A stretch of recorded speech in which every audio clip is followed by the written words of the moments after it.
Good morning friends. Teacher के लिए BPSC जो एग्ज़ाम लेगी उसके लिए महत्वपूर्ण क्वेश्चंस है।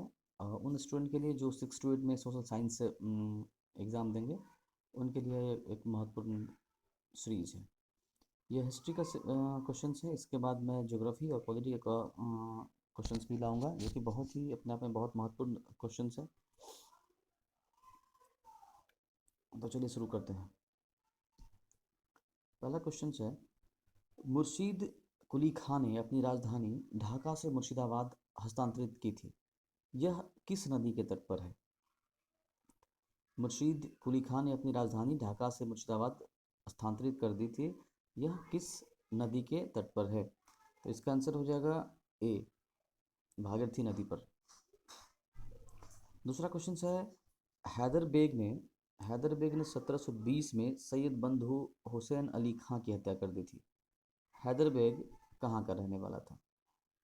बता दूं आपको कि सैयद बंधु जो थे, दो भाई थे। एक था हुसैन अली खां और दूसरा था अब्दुल्ला खां। और सैयद बंधु में हुसैन अली खां की हत्या हैदर बेग ने 1720 में कर दी थी। और हैदर बेग था कहाँ का? तो ये तुरानी था। हैदर बेग कहाँ का था? तुरानी का था।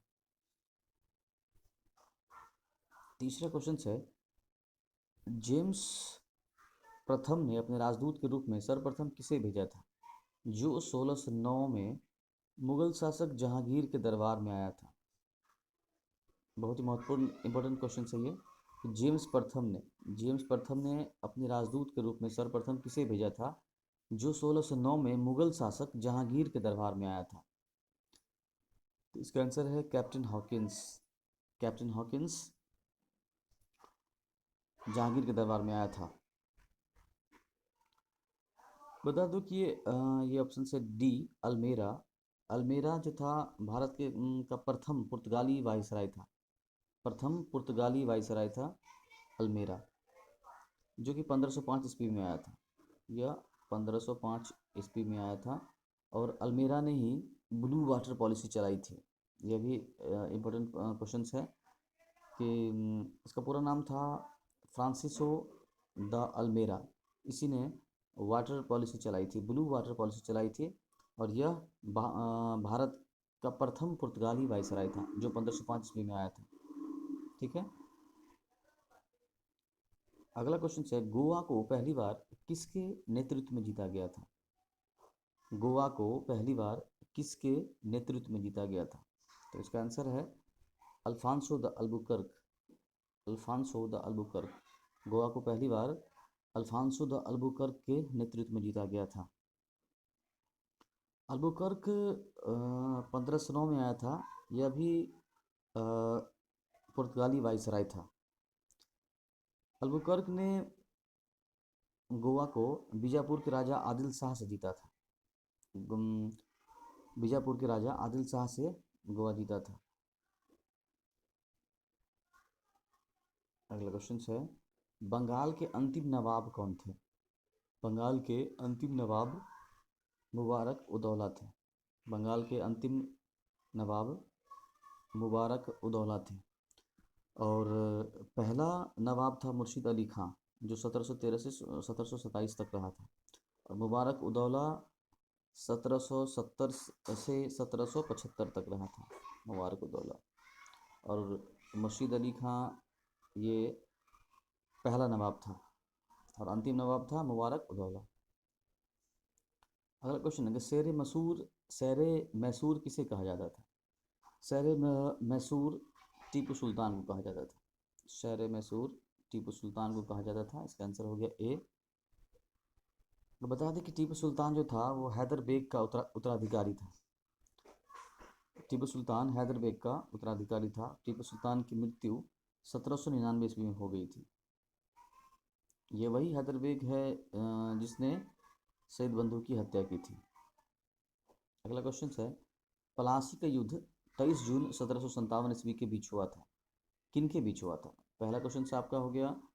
पहला क्वेश्चन पहला आंसर तो यही आ गया कि पलासी का युद्ध 23 जून 1757 ईस्वी को हुआ था। ये किन किन के बीच हुआ था? तो इसका आंसर है रॉबर्ट क्लाइव और सिराजुद्दौला के बीच हुआ था। प्लासी का युद्ध रॉबर्ट क्लाइव और सिराजुद्दौला के बीच हुआ था। अगला क्वेश्चन है बक्सर का युद्ध 1764 ईस्वी में हुआ था। इस युद्ध में अंग्रेज का सेनापति कौन था? बक्सर का युद्ध 1764 ईस्वी में हुआ था, यहाँ से एक प्रश्न आ गया। और इस युद्ध में अंग्रेज का सेनापति कौन था? तो इसका आंसर है हेक्टर मुनरो। हेक्टर मुनरो जो था अंग्रेज का सेनापति था। बक्सर का युद्ध जो 1764 ईस्वी में हुआ था, उस समय अंग्रेज की तरफ से सेनापति हेक्टर मुनरो था। बता दें कि यह जो आयरकूट है ऑप्शन डी में, यह आयरकूट 1760 ईस्वी में जो वांडीवास का युद्ध हुआ था अंग्रेज और फ्रांस के बीच, इंग्लैंड और फ्रांस के बीच हुआ था, उसमें आयरकूट ने अंग्रेज का नेतृत्व किया था। यहाँ पर बक्सर युद्ध में अंग्रेज का सेनापति था हेक्टर मुनरो, और ये आयरकूट वांडीवास का युद्ध जो 1760 में हुआ था अंग्रेज और फ्रांसीसी के बीच हुआ था, इसमें नेतृत्व करता थे आयरकूट। 9वां प्रश्न है गुरुमुखी लिपि किस सिख गुरु के द्वारा शुरू की गई? गुरुमुखी लिपि किस सिख गुरु के द्वारा शुरू की गई थी? तो इसका आंसर है गुरु अंगद। बता दें कि सिख के कुल 10 गुरु थे। पहले गुरु गुरु नानक थे और अंतिम गुरु गुरु गोविंद सिंह थे। नेक्स्ट क्वेश्चन, शक संवत का प्रारंभ किस सम्राट के शासनकाल में 78 ईस्वी में हुआ था?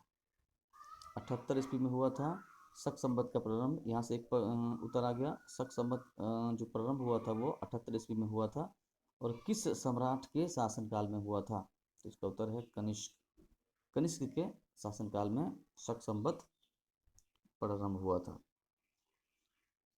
अगला क्वेश्चन है भारत का राष्ट्रीय कैलेंडर किस संवत पर आधारित है? भारत का राष्ट्रीय कैलेंडर किस संवत पर आधारित है? इसका उत्तर है शक संवत। भारत का राष्ट्रीय कैलेंडर शक संवत पर आधारित है। यह भी एक बहुत महत्वपूर्ण क्वेश्चन है। यहाँ से 2 क्वेश्चन बन गए। शक संवत का प्रारंभ जो है कनिष्क के द्वारा हुआ था, और भारत का राष्ट्रीय कैलेंडर भी शक संवत पर ही आधारित है। अगला क्वेश्चन है गंगा के मैदान में मानव बस्ती का प्राचीनतम अवशेष कहाँ मिलता है? गंगा के मैदान में मानव बस्ती का प्राचीनतम अवशेष कहाँ मिलता है? इसका उत्तर बी है कालपी। गंगा के मैदान में मानव बस्ती का प्राचीनतम अवशेष कहाँ मिलता है? कालपी। यह जितने भी प्रश्न हमने लिए हैं चुने हैं सब बहुत अपने आप में महत्वपूर्ण क्वेश्चन है, जो कि इससे पहले कहीं ना कहीं किसी न किसी एग्जाम में पूछा गया है।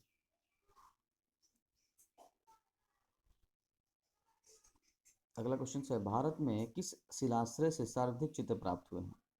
भारत में किस शिलाश्रय से सर्वाधिक चित्र प्राप्त हुए हैं? इसका उत्तर है भीमबेटका। भीमबेटका अपने चित्र के लिए ही विशेष रूप से विख्यात है, गुफा चित्र के लिए। तो इसका आंसर हो जाएगा भीमबेटका। भारत में किस शिलाश्रय से सर्वाधिक चित्र प्राप्त हुए हैं? भीमबेटका से। अगला क्वेश्चन है निम्नलिखित को कालानुसार व्यवस्थित करें, अर्थात इसमें से कौन सा काल पहले आएगा कौन सा काल बाद में आएगा? तो इसका आंसर हो जाएगा ABCD। इसका आंसर हो जाएगा ABCD। पहले आएगा पाषाण काल, फिर ताम्रपाषाण काल, फिर कांस्य काल, फिर लौह काल। ये अक्सर हमारे एग्जाम में पूछे जाते हैं कि क्रम में सजाएं या क्रम में कौन सा पहले है कौन सा बाद में आएगा, तो इसका हम ऐसे बना सकते हैं। अगला क्वेश्चन है हड़प्पा सभ्यता किस युग की थी?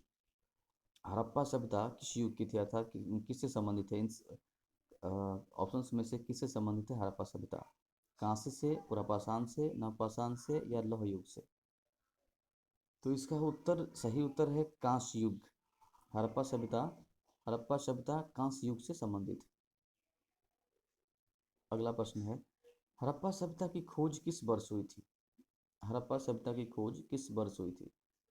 तो इसका उत्तर है 1921। हड़प्पा सभ्यता की खोज 1921 ईस्वी में हुई थी।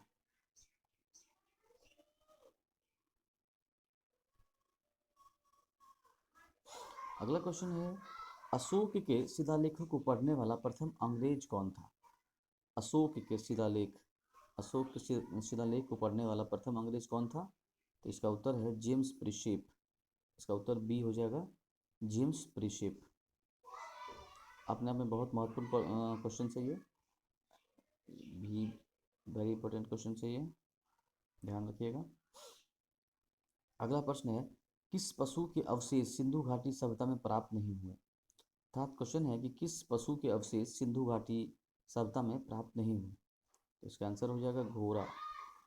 घोड़ा ऐसा जानवर था जिसका अवशेष सिंधु घाटी सभ्यता से प्राप्त नहीं हुए थे। अगला क्वेश्चन है कि किस देवता के लिए ऋग्वेद में पुरंदर शब्द का प्रयोग हुआ है। पुरंदर शब्द का प्रयोग हुआ है ऋग्वेद में। किस देवता के लिए ऋग्वेद में पुरंदर शब्द का प्रयोग हुआ है। इसका उत्तर हो जाएगा इंद्र। इंद्र देवता के लिए ऋग्वेद में पुरंदर शब्द का प्रयोग हुआ है। अगला प्रश्न है, योग दर्शन के प्रतिपादक कौन थे। योग दर्शन के प्रतिपादक कौन थे। तो इसका सही उत्तर है, योग दर्शन के प्रतिपादक पतंजलि थे। योग दर्शन के प्रतिपादक पतंजलि थे। बता दें कि कपिल जो है सांख्य दर्शन के प्रतिपादक थे। कपिल सांख्य दर्शन के प्रतिपादक थे और गौतम न्याय दर्शन के प्रतिपादक थे। तो 3 प्रश्न हो गया। और जैमिनी पूर्व मीमांसा से संबंधित। अगला क्वेश्चन है, किस शासक ने गंगा एवं सोन नदियों के संगम पर पाटलिपुत्र नामक नगर की स्थापना की। पाटलिपुत्र नामक नगर की स्थापना की थी उज्जैन ने। इसका उत्तर है उज्जैन ने। अगला और 22वां क्वेश्चन है, विश्वामित्र द्वारा रचित ऋग्वेद का तीसरा मंडल किसको समर्पित है। यहाँ पर एक क्वेश्चन आ गया कि ऋग्वेद जो है विश्वामित्र के द्वारा लिखा गया है, इसके तीसरे मंडल में जो लिखा हुआ है वह किसको समर्पित है। तो इसका उत्तर है सूर्य देवता सावित्री को समर्पित है तीसरा मंडल। विश्वामित्र द्वारा रचित ऋग्वेद का तीसरा मंडल सूर्य देवता सावित्री को समर्पित है। और इसका 9वां मंडल जो है, 9वां मंडल देवता सोम को समर्पित है। 9वां मंडल देवता सोम को समर्पित है। अगला क्वेश्चन है कि वामनावतार के पनों के आख्यान का प्राचीनतम स्रोत क्या है। प्रश्न है, वामनावतार के पनों के आख्यान का प्राचीनतम स्रोत क्या है। इसका उत्तर है ऋग्वेद। अगला क्वेश्चन है कि सामवेद के पाठकर्ता को क्या कहते हैं। सामवेद के पाठकर्ता को क्या कहते हैं। सामवेद के पाठकर्ता को उद्रात कहते हैं। हमें तो पता ही होगा कि वेद 4 हैं, ऋग्वेद, यजुर्वेद, सामवेद और अथर्ववेद। तो प्रश्न था कि सामवेद के पाठकर्ता को क्या कहते हैं, तो उद्रात कहते हैं। इसमें अगर पूछा जाए कि ऋग्वेद के पाठकर्ता को क्या कहते हैं, तो ऋग्वेद के पाठकर्ता को होत्र कहते हैं। ऋग्वेद के पाठकर्ता को होत्र कहते हैं, सामवेद के पाठकर्ता को उद्रात कहते हैं।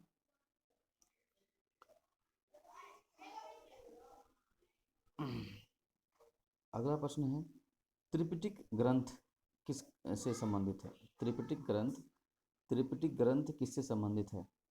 इसका उत्तर हो जाएगा बौद्ध। त्रिपिटक ग्रंथ बौद्ध से संबंधित है। अगला प्रश्न है, विक्रम संवत कब प्रारंभ हुआ था। इससे पहले हमने शक संवत के बारे में पढ़ा था जो कि 78 ईस्वी में शुरू हुआ था। और ये प्रश्न है, विक्रम संवत कब प्रारंभ हुआ था। इसका उत्तर है 58 ईसा पूर्व। विक्रम संवत प्रारंभ हुआ था 58 ईसा पूर्व में। विक्रम संवत 58 ईसा पूर्व में शुरू हुआ था। इसका उत्तर हो जाएगा ए। अगला क्वेश्चन है, शक संवत का प्रारंभ किस सम्राट के शासनकाल में 78 ईस्वी में हुआ था। ये प्रश्न रिपीट हो गया है। इसका उत्तर हो जाएगा बी। अगला क्वेश्चन है, अल्बेरुनी किसके शासनकाल में इतिहासकार था। अल्बेरुनी जो कि एक अरबी लेखक था। अल्बेरुनी एक अरबी लेखक था और ये किसके शासनकाल में इतिहासकार था। इसका उत्तर है मोहम्मद गजनवी। मोहम्मद गजनवी के शासनकाल में अल्बेरुनी इतिहासकार था। इसी से एक प्रश्न आता है, इब्न बतूता। इब्न बतूता जो है मोहम्मद बिन तुगलक के शासनकाल में इतिहासकार था। इब्न बतूता मोरक्को का था। अगला प्रश्न है, मेगास्थनीज किसके दरबार में आया था। मेगास्थनीज किसके दरबार में आया था। तो उत्तर है चंद्रगुप्त मौर्य। मेगास्थनीज चंद्रगुप्त मौर्य के दरबार में आया था। और इंडिका नामक पुस्तक, इंडिका नामक पुस्तक इंडिका नामक पुस्तक मेगास्थनीज ने ही लिखी थी। अंतिम क्वेश्चन है आज का कि अष्टधाई, अष्टधाई किसके द्वारा लिखी गई है? अष्टधाई पन्नी के द्वारा लिखी गई है। अष्टधाई पन्नी के द्वारा लिखी गई है। तो दोस्तों, अगर इसी तरह के वीडियो अगर चाहते हैं कि आपको तुरंत मिले तो हमारे चैनल को सब्सक्राइब कर दीजिए, लाइक बटन भी दबा दीजिए और हमारे चैनल को सब्सक्राइब कर दीजिए। और बताते हैं आपको कि इस तरह से कम 20 सीरीज हमारी आएगी, हिस्ट्री, ज्योग्राफी और पॉलिटी के अलग अलग। तो उम्मीद करता हूँ कि आपको वीडियो पसंद आई होगी, और वीडियो पसंद आई तो प्लीज़ हमारे चैनल को सब्सक्राइब कर दीजिए, लाइक कर दीजिए। तब तक के लिए धन्यवाद।